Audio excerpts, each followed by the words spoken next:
Hello and welcome back to our channel. So today in this video we will be discussing about how you can log in multiple accounts in WhatsApp.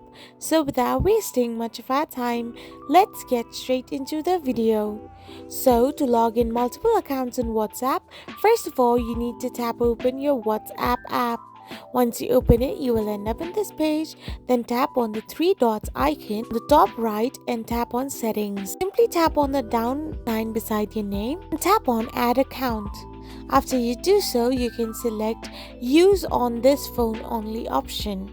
So once you select it as well, you will end up in this interface where you need to add an account. So simply tap on agree and continue and type in your phone number.